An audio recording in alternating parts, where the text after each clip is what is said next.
Her terrified face, pale and wide-eyed, was reflected in the dark, unblinking eye of a security camera. A low, masculine voice, smooth as velvet but laced with steel, murmured from an unseen speaker, "You've picked a very bad night to be a thief, tesoro. Her heart hammered against her ribs, a frantic drumbeat in the opulent silence. She was trapped, a mouse in a lion's den, and the lion was watching. How did a desperate attempt to reclaim her life lead her to the one man in the city no one should ever cross? Before we carry on, please hit the subscribe button to make my day and let me know where you are watching from in the comments." The night had started not with terror, but with a quiet, simmering rage that had been her constant companion for months. Layla Dominguez, 28 years old and a graphic designer with a flair for clean lines and clever branding, was not a criminal. She was the kind of person who returned her shopping cart to the corral, who believed in due process, who thought that, ultimately, justice prevailed. But the system had failed her, utterly and completely. Now, she was a bundle of live wire nerves, her hands trembling as she clutched a small, cheap toolkit she'd ordered online. This wasn't her. This was a stranger inhabiting her body, a woman forged in the fires of betrayal and desperation. Her mind, a carousel of fury and grief, kept replaying the moment her world had shattered. It had a name, Julian Vance. He was a tech entrepreneur, or so he'd called himself, with a smile that could charm angels and a pitch that promised the moon. He'd swept into her life, and then, with calculated precision, into her family's finances. He'd spoken of disruptive technology and market penetration, of a groundbreaking app that was nothing but vaporware, a ghost in the machine. He'd convinced her parents, a retired teacher and a postal worker, to invest their entire retirement fund, over $200,000 of carefully saved dreams, into his digital mirage. Then he had vanished, leaving behind a black hole of debt and the hollowed-out shells of the people she loved most. Her father's bewildered shame and her mother's silent tears were the fuel for the rage that now propelled her forward. The police had been a dead end, their sympathy cursory, their conclusion clinical. It was a civil matter, they'd said, a bad investment, not a crime. But Layla knew better. Julian was a predator who kept trophies. She knew he had an external hard drive, a digital trophy case where he meticulously documented his scams, complete with financial records, encrypted communications, and, she suspected, plans for his next victims. It was the only concrete evidence she had, the one thing that could turn a civil matter into a criminal conviction and maybe, just maybe, claw back the future he had stolen from her family. Her goal was simple, righteous, and terrifyingly illegal: get that drive. The hallway of the Pinnacle was a monument to sterile luxury.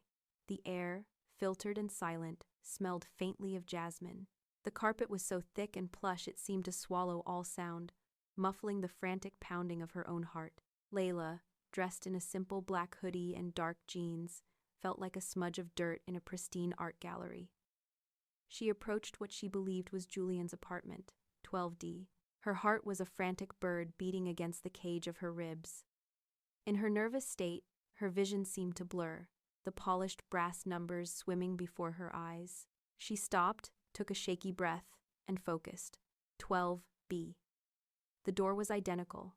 Her mind, clouded with adrenaline, registered the shape of the 12 and the curve of the B as a D. This was it. She pulled out the lockpick set, the cool metal foreign and sinister in her palm. For weeks, she had hunched over her laptop, watching grainy online tutorials, her design work forgotten. Her hands, usually so steady when wielding a stylus, were slick with sweat. She inserted the tension wrench and the pick, her movements clumsy, amateurish. The tiny, metallic clicks of the tumblers were magnified in the oppressive silence, each one a potential siren. She could feel a cold bead of sweat trace a path down her temple. She had to pause, closing her eyes and forcing a shaky breath into her lungs, commanding her hands to steady. Then, after an eternity of fumbling, the lock gave with a soft snick times that sounded like a gunshot in her ears. She froze, listening, but the hallway remained a silent, indifferent witness. With a final, terrified glance over her shoulder, she slipped inside, pushing the heavy door until it clicked shut behind her. The apartment was not what she expected. Julian's taste was all chrome, glass, and ostentatious modern art, a cold reflection of his empty soul. This place was different. It was vast, a cavern of quiet wealth. Floor-to-ceiling windows revealed a breathtaking, glittering panorama of the city, a tapestry of light woven into the fabric of the night. The furniture was dark, heavy wood and rich, supple leather, classic and imposing. On one wall, illuminated by a single, perfectly aimed light, hung an original Caravaggio, its dark, dramatic genius radiating an almost physical presence. The air itself felt different, thick with the scent of old books, expensive cologne, and something else, something intangible and primal, like power. Layla's confusion mounted, a cold wave washing over the heat of her adrenaline. She'd been in Julian's apartment dozens of times. She knew the layout, the furniture, the specific spot he kept his gaming console. The one he'd bragged was his clever hiding place for the hard drive. But there was no entertainment center here, no oversized television or tangle of wires. There was only a custom-built library with shelves that reached toward the ceiling and, in the corner, a high-end record player with a vinyl album resting on its platter. Panic, cold and sharp, began to curdle in her stomach. This wasn't right. Every single detail, from the priceless art to the scent of aged leather, screamed that this was the wrong place. This was a catastrophic mistake.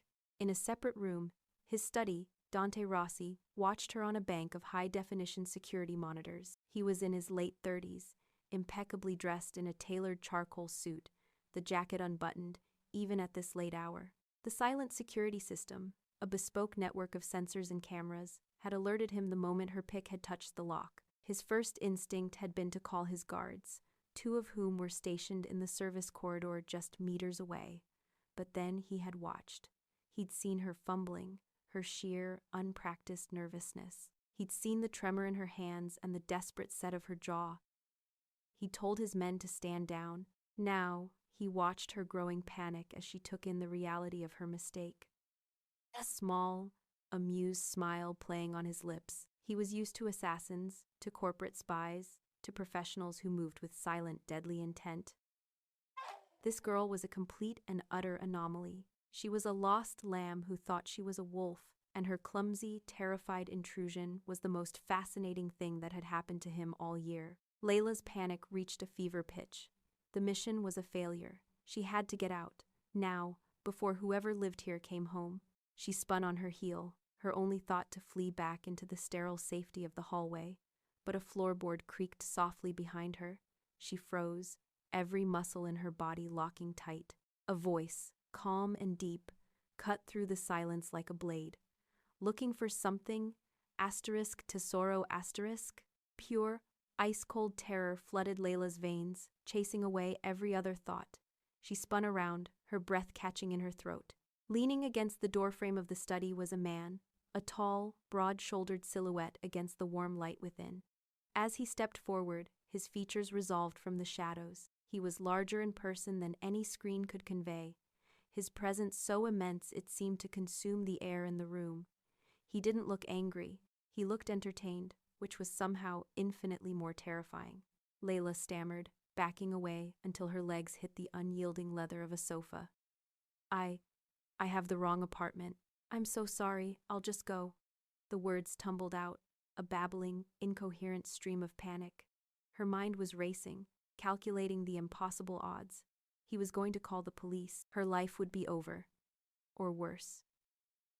A man who had a Caravaggio hanging on his wall as casually as another might hang a family portrait would not just let her walk away. Tears of sheer terror and helpless frustration welled in her eyes, blurring the image of the predator before her. Please, she whispered, her voice breaking, the sound pathetic even to her own ears. Please, don't hurt me. Dante pushed off the doorframe and took a slow, deliberate step towards her. He stopped a respectful distance away, giving her space, an act of courtesy that was profoundly unnerving. The amused smile remained, but his eyes, dark and intelligent, were sharp, analytical, taking in every detail of her terrified expression, the tear tracks on her cheeks, the defiant tilt of her chin. He tilted his head, a predator studying its fascinating new prey. "Hurt you?"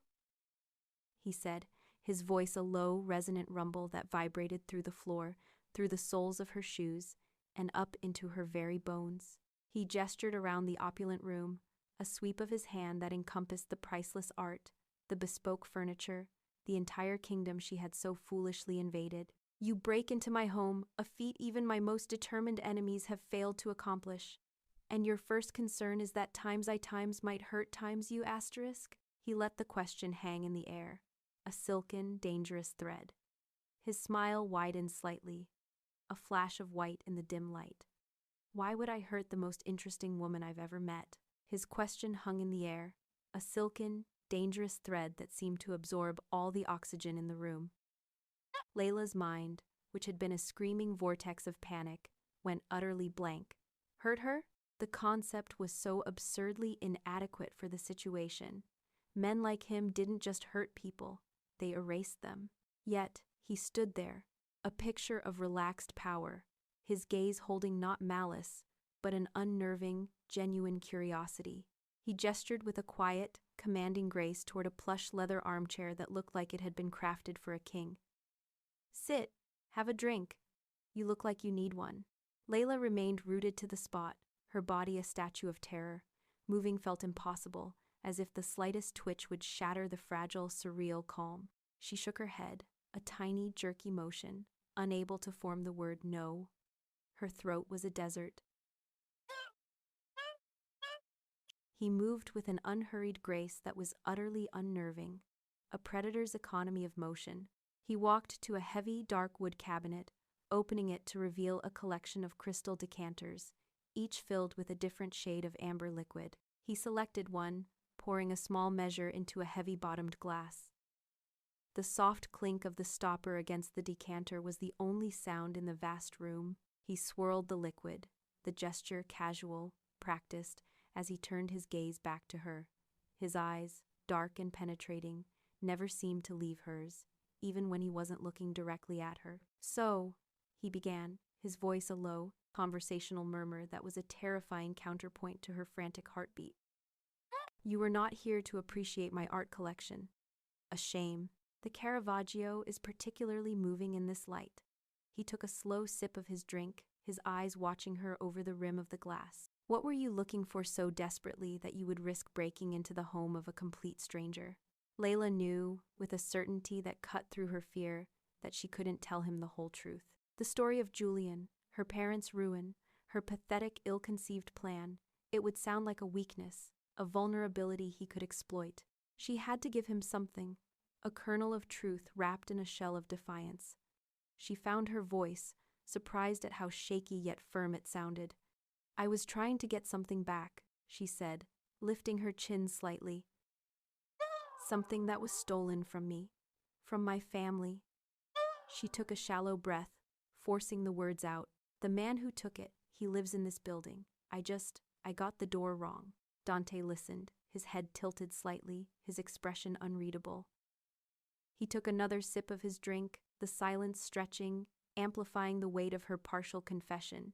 He could hear the raw, ragged edge of truth in her voice, the deep, foundational pain that lay beneath the terror. His initial amusement, the detached entertainment of a king watching a court jester, was slowly being tempered by something else, something closer to genuine curiosity. He found her defiance, this small spark of fight in a woman who was clearly out of her depth, utterly captivating. She wasn't begging or pleading anymore. She was stating her case, however thin it was. As she stood there, a cornered animal trying to project strength, Dante's hand moved subtly to the phone resting on the arm of his chair. With his thumb, he tapped out a quick, encrypted message, his eyes never leaving her face. The movements were so fluid, so integrated into his posture of relaxation, that she barely registered them. The text was sent to a single contact, a name designated only by the letter M. It was simple, a string of commands that would unleash a silent digital storm. Apt 12D, Julian Vance, and the woman in front of me, name Layla Dominguez. Find everything. The message was received instantly by Marco, his right-hand man, a man who existed in the shadows and was the epitome of quiet, lethal competence. Miles away, in a secure office that didn't officially exist, Marco began his work, There were no frantic keystrokes, no dramatic Hollywood hacking. There was only the quiet, methodical pulling of data from sources that shouldn't be accessible. The making of discreet calls to people who owed Dante favors, the cross-referencing of public records and private databases. The digital ghost of Julian Vance and the entire life of Layla Dominguez were being summoned, dissected, and analyzed with chilling efficiency. Dante placed his phone back down and leaned back in his chair, making her the sole focus of his attention once more. "Your family," he said, his tone disarming, almost gentle. "Tell me about them." He kept her talking, his questions weaving a strange, intimate tapestry in the tense air. He asked about her work as a graphic designer, about the city she grew up in, about the dreams she'd had before they were stolen. The questions were personal, probing, yet his delivery was so smooth, so genuinely interested, that Layla found herself answering them, the words spilling out before she could stop them. She felt like a specimen under a microscope, every detail of her life being examined and catalogued. With every passing minute, the opulent room felt less like a home and more like a cage. A beautiful, gilded cage, but a cage nonetheless. The floor-to-ceiling windows, which had at first seemed like a portal to the glittering city, now felt like unbreakable, reinforced glass. The heavy, soundproofed door she had so foolishly picked was an impassable barrier. She understood with a sinking, cold dread that she wasn't being held by force, not yet. She was being held by circumstance, by the sheer, overwhelming power of the man sitting before her. She couldn't leave. Not until he decided to let her go. The luxury that surrounded her began to feel suffocating, the rich scent of leather and old books turning cloying in her throat. Suddenly, the silence was broken by a soft buzz. Dante's phone. He held up a single finger, a silent request for a pause in their one-sided conversation, and excused himself, turning away to answer it. The call was in Italian. Layla watched him, her breath held tight in her chest. The transformation was instantaneous and absolute. The relaxed, curious host, the man who spoke of art and family, vanished as if he had never existed. His posture, which had been one of casual command, straightened into something rigid, military. His shoulders broadened, and his free hand clenched into a fist at his side. His voice, when he spoke, was unrecognizable. It dropped an octave, becoming hard, clipped, and utterly devoid of warmth. The words were foreign to her, a rapid-fire torrent of guttural sounds and sharp consonants, but the tone was universal. It was the sound of absolute, unquestionable authority. It was the voice of a man issuing orders that would not be questioned, orders that likely carried the weight of life and death. He issued a series of sharp commands, his face a mask of cold, controlled fury. He was no longer just a rich man in a beautiful apartment. He was a commander, a ruler, a king in his court. The atmosphere in the room shifted, growing colder, heavier. Layla felt a chill creep over her skin that had nothing to do with the temperature of the room. She was seeing the mask slip, the carefully constructed facade of the charming host peel back to reveal the chilling reality beneath. This was not a wealthy recluse. This was a man who wielded real, tangible, and terrifyingly dangerous power. She had not stumbled into the home of a businessman. She had broken into the den of a lion, the apex predator of the city's underworld. He finished the call with a final, sharp word and was silent for a moment, his back still to her. Then, he took a deep breath, and when he turned back, the transformation was reversed, but not completely. The mask of the charming host was back in place. The relaxed posture returned, but it was a performance now, and she was its sole audience. His eyes, when they met hers, held a residual chill, a flicker of the cold fire she had just witnessed. The contrast was jarring, a psychological whiplash that left her feeling dizzy and sick. It solidified the terrifying truth of her situation with the force of a physical blow. Her life was entirely, completely in his hands. "Business," he said simply, his voice once again a smooth, low rumble, as if he hadn't just ordered someone's fate in a language she didn't understand. He offered a small, apologetic smile that didn't reach his cold eyes. Now, where were we? The question hung in the oppressive silence of the room, a casual inquiry that felt more like a threat. Layla's mind, still reeling from the whiplash of his transformation, struggled to catch up. Where were we? They were nowhere.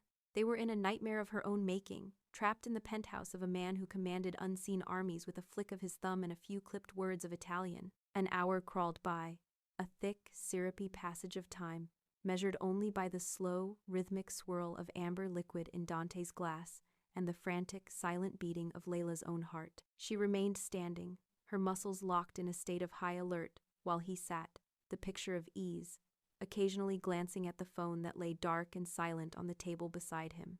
He didn't speak, and the silence was a form of interrogation in itself. A heavy blanket designed to smother her resolve. Finally, the phone chimed, a soft, melodic sound that cut through the tension like a shard of glass. Dante picked it up, his movements unhurried. He read the message that appeared on the screen, his expression a perfect, unreadable mask. It was Marco's full report, a comprehensive digital autopsy of 2 lives. As he absorbed the information, Layla watched a subtle shift in the hard line of his jaw, a tightening around his eyes. The last vestiges of his detached amusement evaporated, replaced by something cold and solid. He looked up from the screen, his dark eyes locking onto hers, and the feeling of being a specimen under a microscope returned with a vengeance. Julian Vance, he said, the name sounding like a curse on his tongue, a piece of filth he was reluctant to touch. A small-time con artist with delusions of grandeur, who preys on the hopeful and the decent. He didn't look at the phone as he spoke, his recitation of the facts coming from a place of perfect, chilling recall. He has a string of lawsuits against him for fraud, all tied up in civil court, all designed to go nowhere, including one, he paused, his gaze intensifying, filed by a family named Dominguez for the sum of $212,000. Layla flinched as if he had struck her. Hearing the ugly, humiliating facts of her family's ruin laid bare by this stranger, this dangerous, powerful man, was a profound and intimate violation. It was as if he had reached inside her chest and pulled out her deepest shame for inspection. Tears of helpless fury pricked at her eyes, but she refused to let them fall. She would not give him the satisfaction of seeing her break completely. But then, his next words threw her completely off balance. He is a parasite, Dante said, and the shift in his tone was seismic. The cold, analytical precision was gone, replaced by a sudden, raw disgust. His voice was laced with a strange, protective anger that seemed to vibrate in the air between them. He lives in my building, under my roof, and he conducts his filthy, parasitic business. He feeds on good people, people like your parents. He stood, the motion fluid and abrupt, his large frame seeming to shrink the already vast room. I do not tolerate parasites. His amusement was gone. The detached curiosity was gone. In its place was a cold, righteous fury that was, inexplicably, on her behalf. He respected her desperation now, not as a weakness, but as a righteous response to an unforgivable transgression. Dante walked to the massive floor-to-ceiling window, his back to her as he looked out at the glittering expanse of the city lights. He stood there for a long moment, a dark, powerful silhouette against the sparkling tapestry of the metropolis he so clearly ruled. "You want your evidence?" he stated, his voice a low rumble that carried across the room. It was not a question, it was a declaration of fact. You want justice, the kind the police, with their forms and their procedures, will not give you. But I can. Layla was stunned into absolute silence. Her mind, which had been preparing for a call to the police, for threats, for some terrible, unknown price, could not process this. An offer of help. It was the last thing in the world she had expected. Hope, a dangerous and unfamiliar feeling, flickered within her chest, a tiny, fragile flame in a hurricane of fear, but it was immediately followed by a cold wave of suspicion. She had stumbled from the fox's den into the lion's lair. One predator did not save a rabbit from another out of the goodness of its heart. "I will retrieve your hard drive," Dante continued, his voice calm and absolute, as if he were ordering a meal. "I will also retrieve your family's money, and I will ensure that Miss Vance never bothers you, or anyone else, again." The finality in his tone was chilling. It wasn't a promise to scare Julian off, it was a promise of erasure. Why? The word was a barely audible whisper, forced from a throat tight with a confusing mix of terror and that treacherous, burgeoning hope. Why would you do this for me? Dante turned from the window to face her, his expression unreadable in the dim light, his features half in shadow, half illuminated by the distant city glow. Because his presence in my building, his very existence, offends me, he said, his voice flat and cold. He took a step towards her, closing the distance between them until he was only a few feet away. And because your presence, he paused, his eyes dropping to her mouth for a fraction of a second before returning to her eyes, intrigues me. Layla's heart hammered against her ribs. She could feel the heat radiating from him, the sheer force of his personality, a physical presence in the air. She straightened her spine, her chin rising in a small act of defiance that felt monumental. She had been a victim for months. She would not be one now. What's the catch? She asked, her voice clearer, stronger than she expected. There's always a catch. A slow, appreciative smile returned to his face, but this one was different. It was not amused, it was impressed. Very smart, he murmured, his voice a low, intimate rumble. There is a condition, yes. It is not money. He let the words hang in the air, a master of tension, letting her imagination fill the void with 1,000 terrible possibilities. I have all the money I could ever need. He took another slow step, his proximity overwhelming her senses. The scent of his cologne, a rich, complex blend of sandalwood and something faintly spicy, filled her lungs. I want you to stay here, he said, his voice dropping even lower, with me, for 1 week. Layla stared at him, her mind going completely blank. Of all the things she had braced herself for, this was not one of them. A week. Here. With him. The idea was so outlandish, so utterly bizarre, that she couldn't even begin to process it. Was it a joke? A cruel game? He must have seen the shock and confusion on her face, because he continued, his voice a smooth, persuasive caress. Consider it, a protective arrangement, he said, the words flowing like silk. This Vance, this parasite, when he realizes what has happened, when he finds his accounts empty and his secrets in my hands, he may become unpredictable. Desperate men do foolish things. It is safer for you here, under my protection, where he cannot possibly reach you. He paused, his gaze intense, searching her face.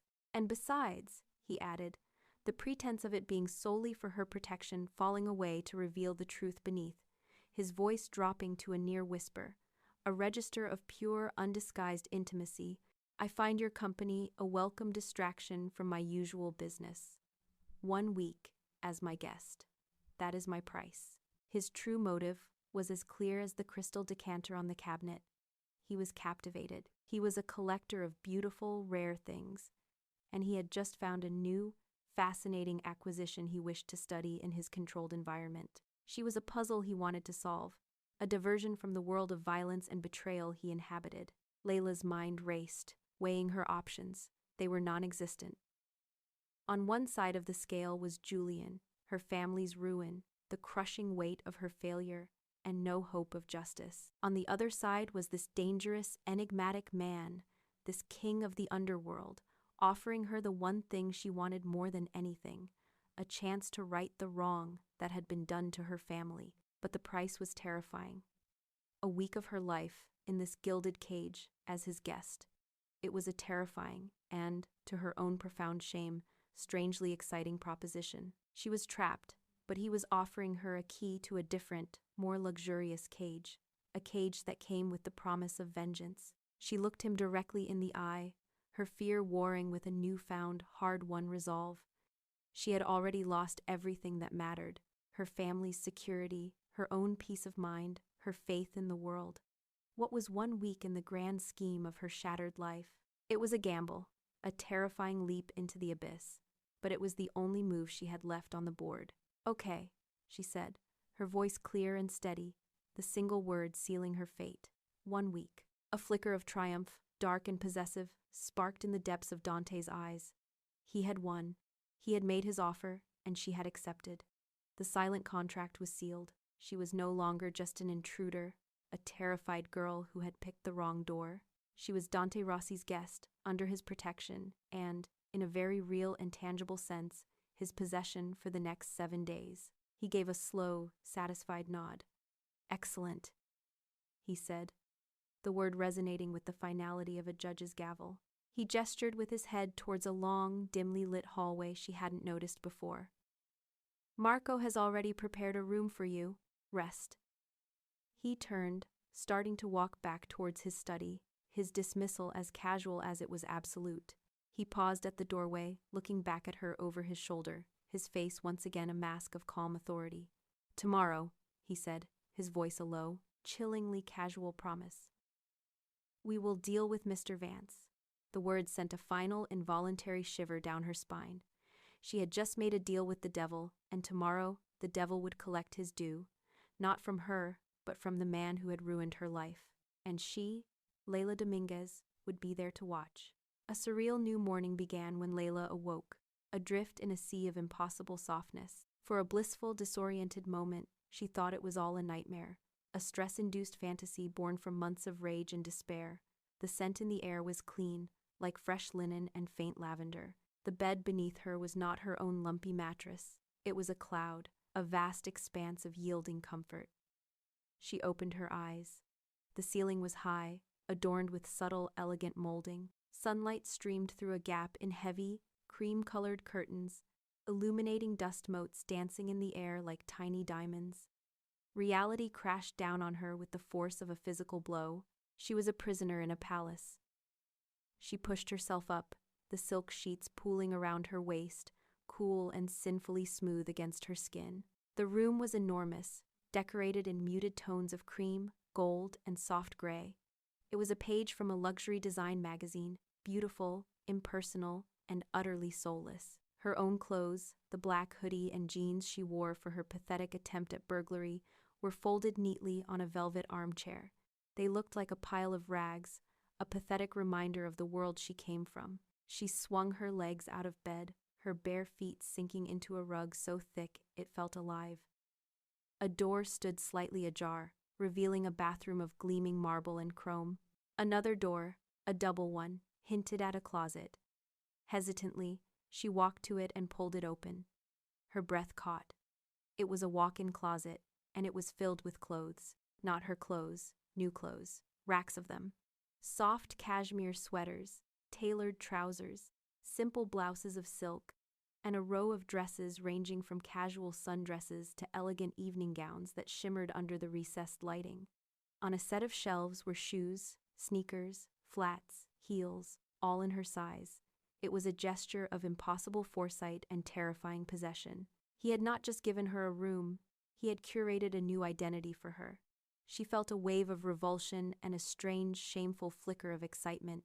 She showered in the massive marble enclosure, the water pressure a luxury in itself, and chose the simplest outfit she could find, a pair of dark, well-fitting jeans and a soft gray sweater. It felt like wearing a costume, the fabric too fine, the fit too perfect. When she finally summoned the courage to emerge from the bedroom suite, a woman in a crisp, gray uniform was waiting silently in the hallway. She was older, her face a polite, impassive mask. "Good morning, miss," the housekeeper said, her voice quiet and respectful. "Mr. Rossi is waiting for you for breakfast on the terrace." The terrace was even more breathtaking in the daylight. It was a lush garden in the sky, with potted olive trees and fragrant rosemary bushes, all set against the staggering backdrop of the city skyline. A table was set for two, laden with a gourmet breakfast that could have fed a family for a week. Fresh pastries, a vibrant fruit platter, carafes of juice, and a silver pot of coffee that filled the air with its rich aroma. Dante was there, sitting in a wrought iron chair, casually reading a physical newspaper as if it were the most normal thing in the world. He was dressed in a crisp white shirt, the sleeves rolled up to his forearms, revealing tanned, powerful wrists. He looked up as she approached, a relaxed smile touching his lips. "Good morning, Layla," he said, his voice as warm as the morning Sunday. "Sleep well?" The question was so mundane, so domestic, it was utterly jarring. Before she could formulate an answer, a figure emerged from the apartment behind them. It was Marco. In the daylight, he was even more imposing. A tall, broad-shouldered man in his 40s with a face that seemed carved from stone, utterly impassive. He moved with a silent, predatory grace, his presence sucking the warmth from the sunny morning. He approached the table and, without a word, placed 2 items on the pristine white tablecloth. The first was a familiar black rectangle, the external hard drive that had been the object of all her desperate, foolish planning. It now sat innocently next to a plate of croissants. The second was a sleek, dark leather briefcase. Marco gave a slight, almost imperceptible nod to Dante, then turned and vanished back into the apartment as silently as he had appeared. Dante folded his newspaper and set it aside, giving her his full attention. "Your evidence," he said, gesturing to the drive with a casual flick of his fingers. Then he tapped the briefcase. "And your family's investment." He paused, his eyes holding hers, "plus interest for their distress and damages for the insult. It totals $300,000. The funds were transferred to your parents' bank account an hour ago. They should see it reflected by noon." Layla was stunned into immobility. She stared at the hard drive, the physical manifestation of her singular obsession for months, now lying there, so easily obtained. The speed, the efficiency, the sheer, terrifying power it took to accomplish all of this overnight was staggering. It was a feat of gods, not men. Her voice trembled when she finally found it. What did you do to him?" Dante picked up a silver knife and began to butter a piece of toast with deliberate, precise movements.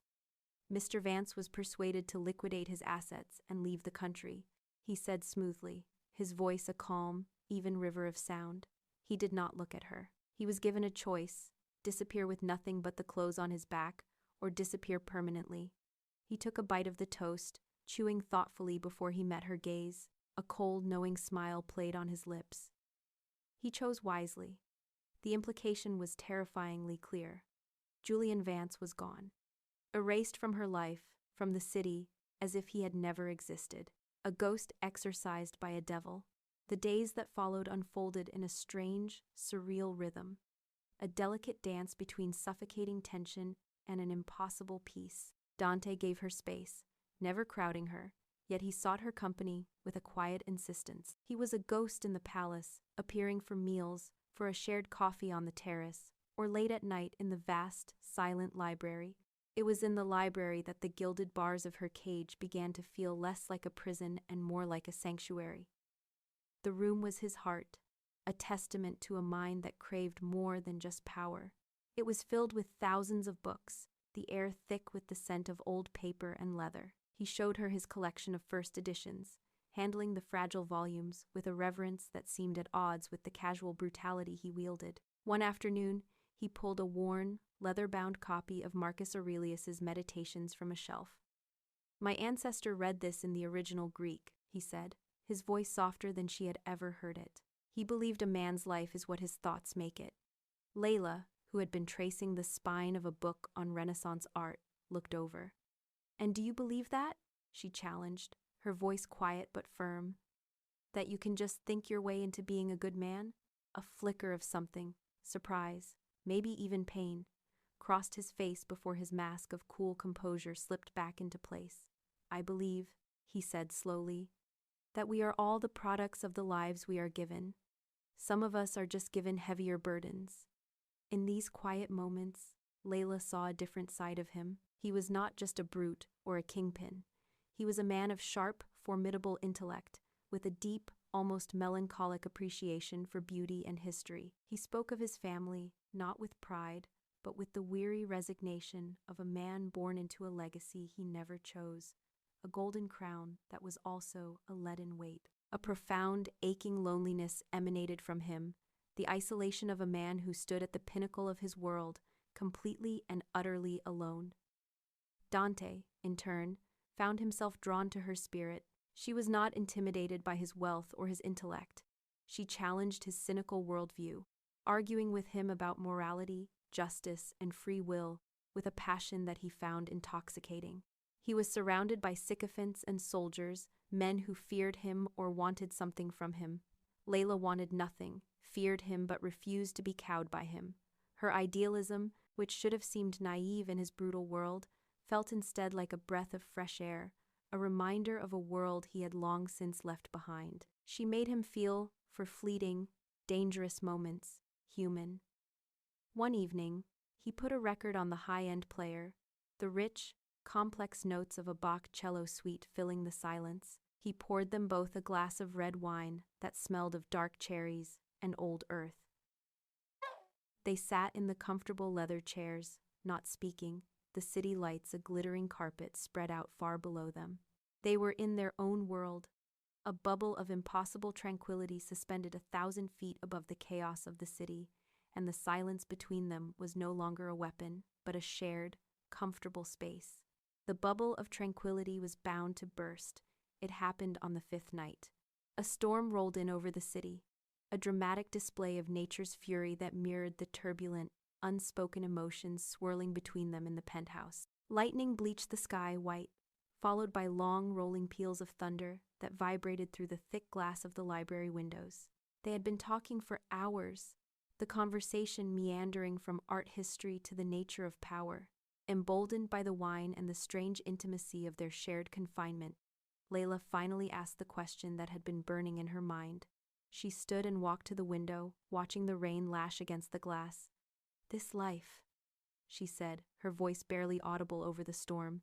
"All this," she gestured vaguely at the opulent room, at the city beyond. "Is it worth it? The fear? The violence you have to command to keep it all?" She turned to face him, her expression a mixture of genuine curiosity and accusation. For the first time since she had stumbled into his life, Dante's composure cracked. A raw, unguarded emotion flickered in his eyes. "Worth it?" he repeated, his voice hoarse, stripped of its usual smooth control. He stood up, the book he was holding falling forgotten to the floor. "It was never a choice. It is my name, my blood." He took a step towards her, his face a mask of torment. "It is a crown and a curse, passed down from father to son.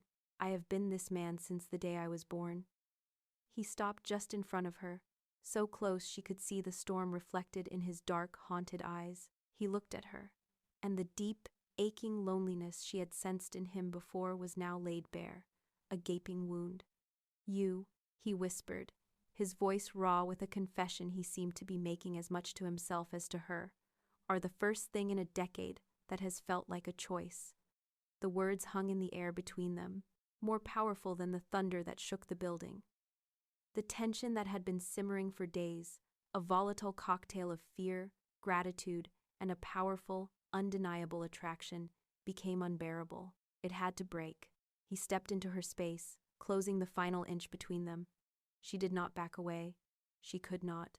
Her feet were rooted to the floor, her gaze locked with his. He lifted a hand, his fingers trembling slightly as he gently, almost reverently, touched her cheek. His touch was not what she expected. His skin was calloused and rough.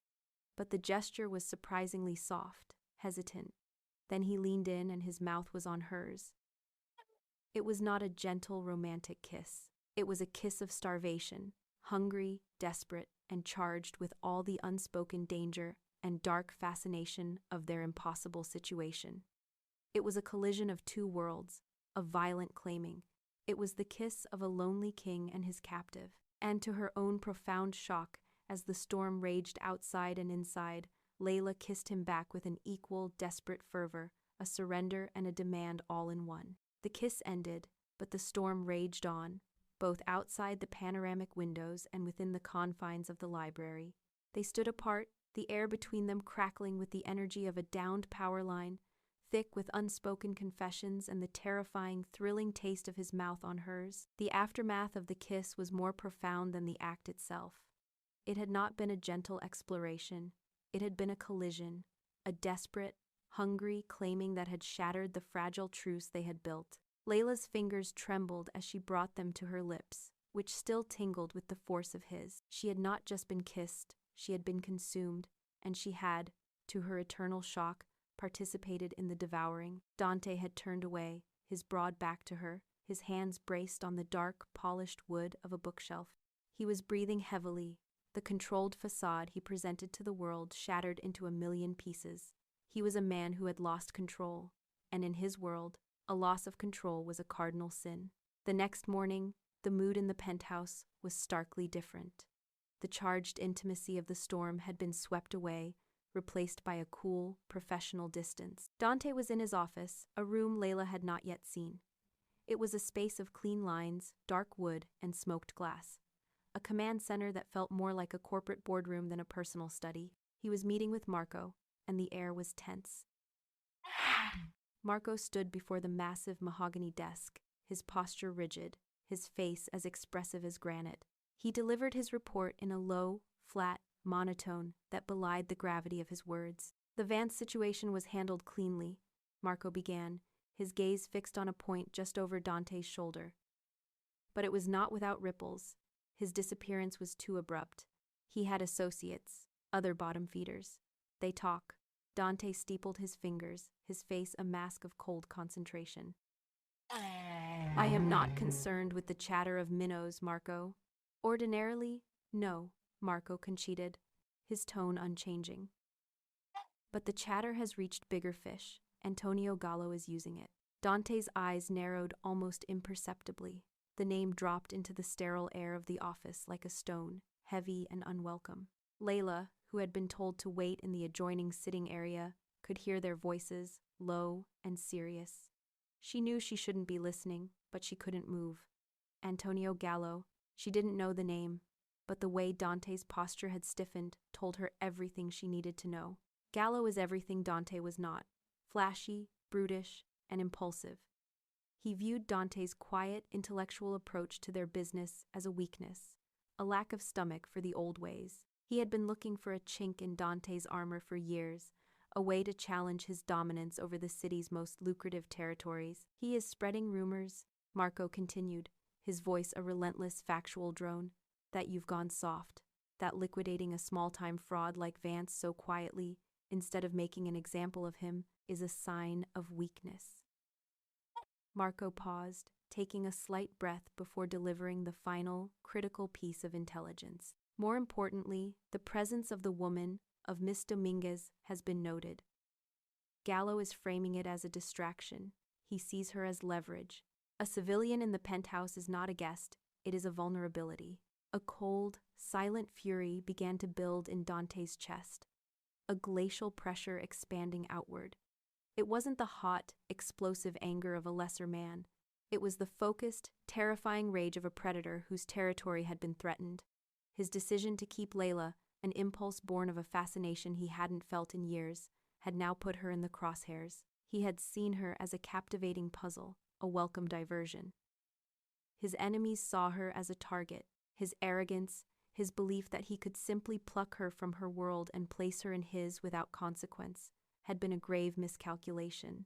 The protective instinct he felt for her, which had been a strange, unfamiliar warmth, now hardened into something sharp and lethal. 2 days later, in an attempt to reclaim some semblance of the fragile peace they had found, Dante took Layla out of the penthouse for the first time. It was not a trip into the city, but a visit to another gilded cage, a high-end, private art gallery in a discreet downtown building that Dante owned. It was closed to the public, the doors secured by his own men, a fortress of culture. He wanted to give her a gift, a moment of beauty untainted by the violence that underpinned his world. They walked through the silent, white-walled rooms, their footsteps echoing softly on the polished concrete floors. Layla found herself genuinely captivated, losing herself in the bold colors of a Rothko, the intricate lines of a contemporary sculpture. For a few precious hours, she could almost forget she was a captive, and he could almost forget he was a king. They were standing before a massive, swirling sculpture of polished bronze, its curves catching the gallery's track lighting, when the world ended. The lights didn't flicker, they simply cut out, plunging the vast space into absolute, disorienting darkness.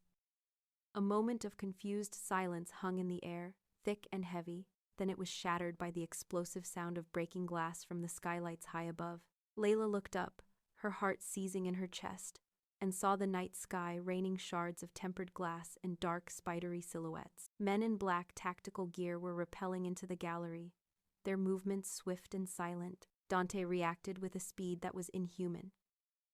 In the instant between the glass shattering and the first man's boots hitting the floor, he was no longer the quiet, appreciative art connoisseur. The amused host, the lonely intellectual, the desperate lover, All of it was burned away, replaced by a lethal predator. He grabbed Layla's arm, his grip like steel, and shoved her behind the solid marble base of the sculpture, a 2-ton block of unyielding stone.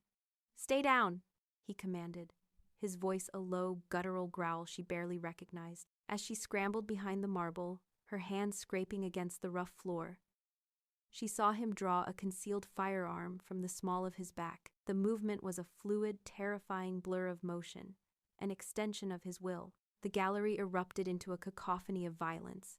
The sharp, deafening cracks of gunfire echoed off the hard surfaces, a brutal percussion against the backdrop of shouting men and the thud of bodies hitting the floor. The air, moments before smelling of sterile paint and old bronze, was now thick with the acrid metallic stench of cordite. Huddled behind the marble, her body shaking with a terror so profound it was almost paralyzing, Layla risked a glance. What she saw would be burned into her memory forever. It wasn't a movie. It was real, brutal, and sickeningly fast. Dante moved with a deadly, fluid grace, a whirlwind of controlled violence. He used the sculptures as cover, his large frame moving with an impossible agility. He fired in short, controlled bursts, each shot precise, economical, and fatal. He was not just a participant in the violence, he was its conductor. His own men, who had been positioned discreetly throughout the gallery, engaged the attackers with the same brutal efficiency, a well-oiled machine of death. It was over in less than a minute. The sudden silence was almost as shocking as the noise had been. The only sounds were the faint, electrical hum of a damaged light fixture and the distant wail of a city siren, already fading. The fight was over. Gallows men were dead or incapacitated, dark heaps scattered amongst the priceless art. Dante's men were securing the area, their movements calm and practiced, as if they were cleaning up a spill. Layla was shaking uncontrollably, her mind unable to process the carnage she had just witnessed. She was physically unharmed, but some part of her soul felt shattered. Dante rushed to her side, his face a grim mask, his eyes scanning her from head to toe, searching for any injury. He was breathing heavily, his knuckles scraped raw and bloody from where he had slammed a man's head into a wall. But his only concern was for her. "Are you hurt?" he asked, his voice tight, urgent. She could only shake her head, unable to speak. He pulled her to her feet, his hands surprisingly gentle, but his grip was firm, grounding her. He was radiating a cold, terrifying rage. It wasn't directed at her. It was a fury so profound, so absolute, it seemed to lower the temperature of the room. It was for Gallo, for daring to touch what was his. "This is my fault," he said, his voice tight with a self-loathing that was more terrifying than any anger he could have directed at her. "I brought this to you. I was arrogant. I thought I could keep you in a bubble, separate from this." Back in the penthouse, the reality of the attack settled over them like a shroud. The game was over. Dante's fascinating distraction, his living art piece, had a price, and that price was her life. He stood by the window, staring out at the city that was his kingdom and his battlefield, his jaw tight, his shoulders rigid with a terrible resolve. He realized that his desire to keep her close, to explore the strange, captivating connection between them, had been an act of supreme selfishness. It had put her in mortal danger. He had to fix it. He had to let her go. He turned to face her. She was sitting on the edge of the sofa, wrapped in a cashmere blanket one of his men had produced, looking small and fragile in the vast, opulent room. Her eyes were wide, still reflecting the horror she had witnessed. "You have to leave, Layla," he said, his voice grim, each word a stone he was forcing himself to swallow. "It's not safe for you anymore. Not with me." He walked to his desk and pulled out a folder. "I will send you anywhere you want to go, a new name, a new life, enough money that you will never have to worry again. I will have my men protect you, from a distance, but you cannot stay here." He will try again, and next time, he may succeed. Layla looked at him, at this man who was both her captor and her protector. She had just witnessed the true, violent reality of his life, a reality of blood and bullets. She should be terrified. She should be scrambling to accept his offer, to run as far and as fast as she could and never look back. But as she looked at his face, at the genuine anguish in his eyes, the self-recrimination etched into the lines around his mouth. She felt something else entirely. It was a fierce, protective anger of her own. She had seen him transform into a monster to protect her. She had seen his first, only thought be for her safety. Her feelings for him, a confusing tangle of fear, gratitude, and desire that she had been trying to deny, suddenly crystallized into a hard, undeniable certainty. She stood up, letting the blanket fall to the floor. She walked towards him, her fear gone, replaced by a resolve that felt as solid as the marble she had hidden behind. She reached out and touched his hand. It was cold. "No," she said, her voice quiet but perfectly steady. He looked at her, his expression a mixture of confusion and surprise. "You don't get to do that, Dante," she continued, her gaze unwavering. "You don't get to pull me into your world, make me a part of it, make me care about you, and then throw me away like a liability the moment it gets dangerous. You said you don't tolerate parasites. Well, this gallows sounds like one. You can't just send me away to hide while you fight him." She stepped closer, invading his space, forcing him to look at her not as a fragile thing to be protected, but as an equal. She looked him directly in the eye, her gaze fierce and unwavering. "I'm not your weakness," she said, the words a vow, a declaration. "Let me be your strength. I'm in this with you." It was the moment she transformed.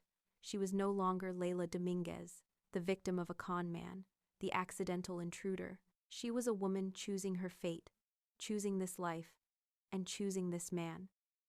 With her eyes wide open to the darkness it contained, Dante stared at her, a complex, overwhelming mix of shock, admiration, and a profound, heart-stopping emotion flooding his face. He had offered her an escape, and she had, impossibly, chosen to stay and fight. Dante's study, once a sanctuary of quiet reflection and leather-bound books, had transformed into a command center. The air, usually thick with the scent of old paper and whiskey, now crackled with the electric hum of encrypted servers and the low, tense murmur of men accustomed to violence. Maps of the city, overlaid with financial charts and network diagrams, glowed on the massive screens that lined one wall.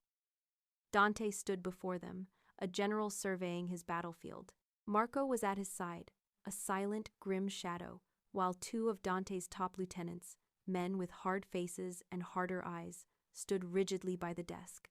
Their initial strategies were exactly what Layla had expected: aggressive, primal, and focused on overwhelming force. They spoke of retaliation, of sending a message, of hitting Gallo's operations so hard and so publicly that no one would dare challenge the Rossi name for a generation.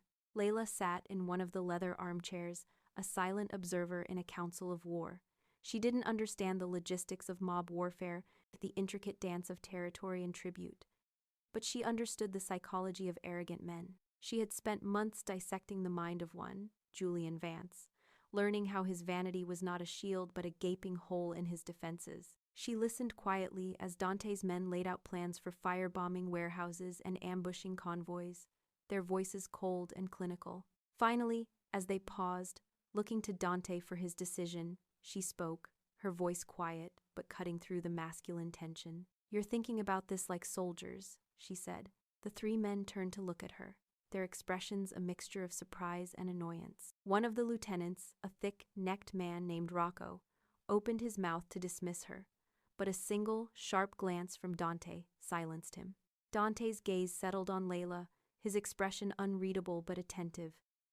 He saw not the terrified woman from the gallery, but the fierce partner who had declared herself in. He gave a slight, almost imperceptible nod. "Go on. Gallo is arrogant," Layla continued, her confidence growing under Dante's focused attention. "He attacked you in your own gallery because he thinks you're weak, that you're distracted.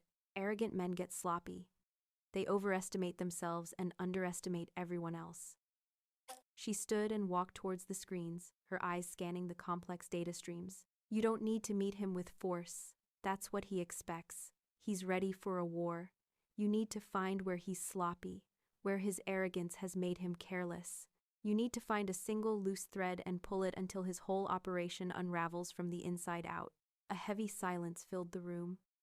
The lieutenants exchanged skeptical glances, but Marco's stony expression softened with a flicker of interest. Dante looked at her with new eyes, a slow, dawning admiration replacing the cold fury he had worn since the attack. He saw not just the woman he desired, the captivating anomaly who had stumbled into his life, but a sharp, strategic mind, a queen to his king. He nodded slowly, a decision made. "Show me." Dante gave her everything she asked for. He cleared a section of the command center, assigning 2 of his top data analysts to her, men whose skills in the digital underworld were as lethal as any gunman's. Layla dove into Antonio Gallo's world, not the world of his criminal enterprises, which were shielded by layers of muscle and fear, but the world of his legitimate-looking front companies, his international investments, his personal digital footprint. She used the same obsessive, relentless research skills she had honed during the dark months she spent hunting Julian, but now she had the infinite resources of the Rossi empire at her fingertips. The analysts, initially wary of taking orders from a civilian, a woman no less, quickly fell into a rhythm with her, their skepticism turning to grudging respect as she directed them down rabbit holes they would have never thought to explore.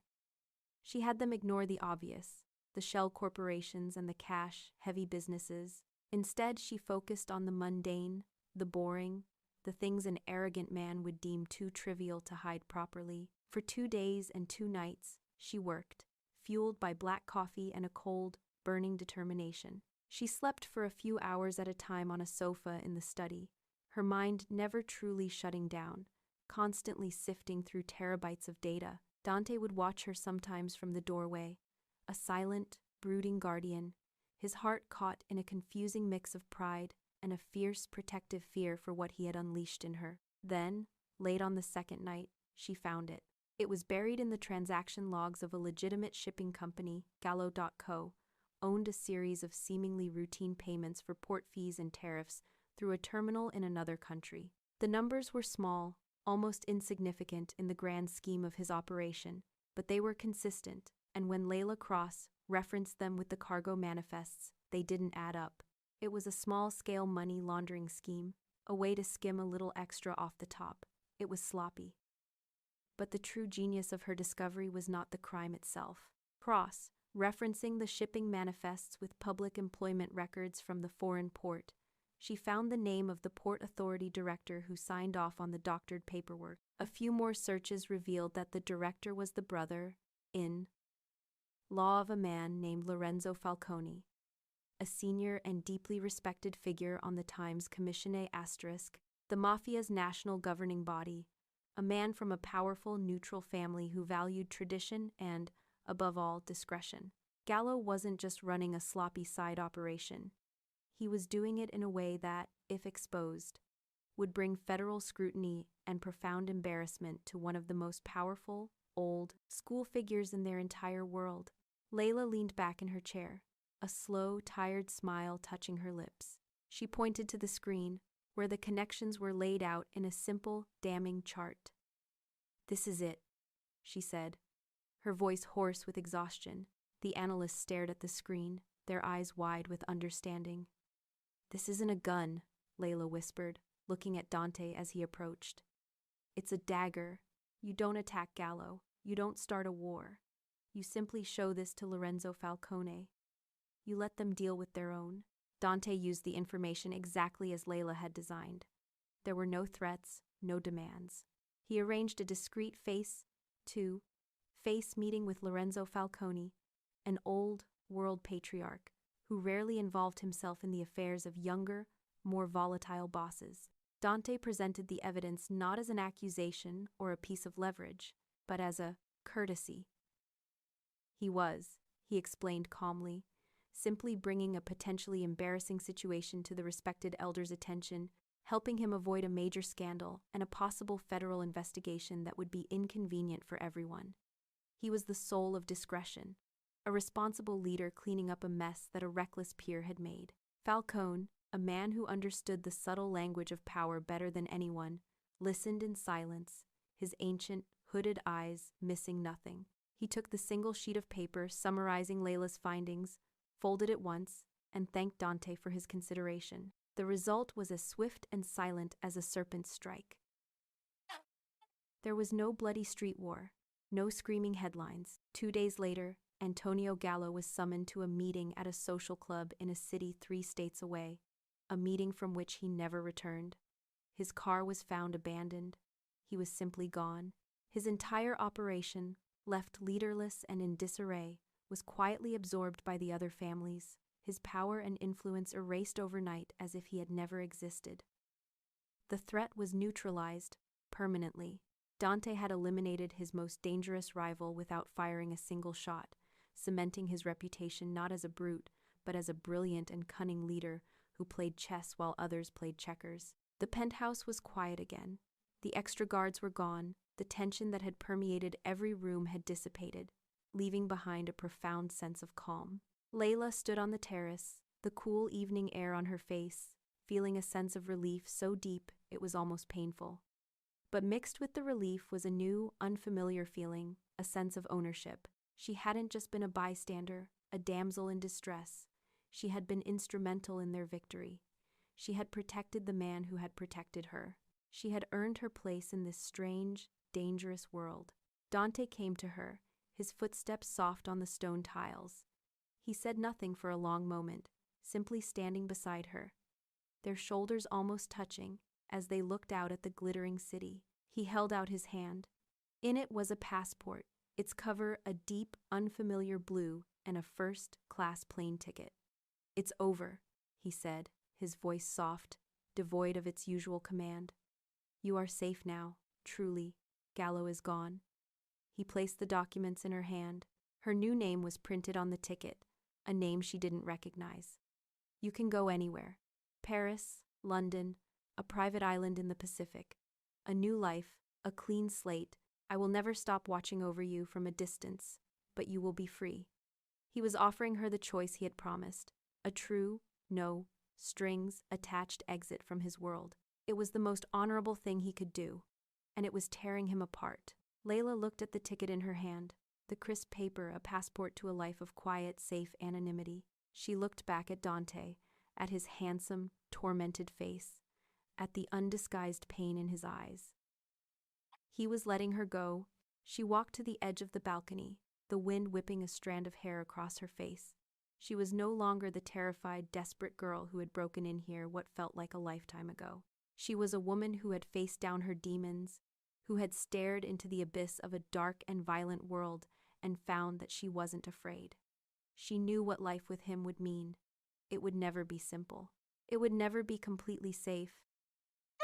There would always be other gallows, other threats lurking in the shadows, but a life without him, a life of quiet safety, now felt empty. A return to a black and white world after seeing, for the first time, in brilliant, dazzling color. She turned back to him, a slow, genuine smile spreading across her face, a smile of pure, unadulterated certainty. She walked to the small table on the terrace and placed the ticket and the passport down, leaving them beside a half-empty glass of wine. She went to him, stopping directly in front of him, and reached up, her hand tracing the hard, stubborn line of his jaw.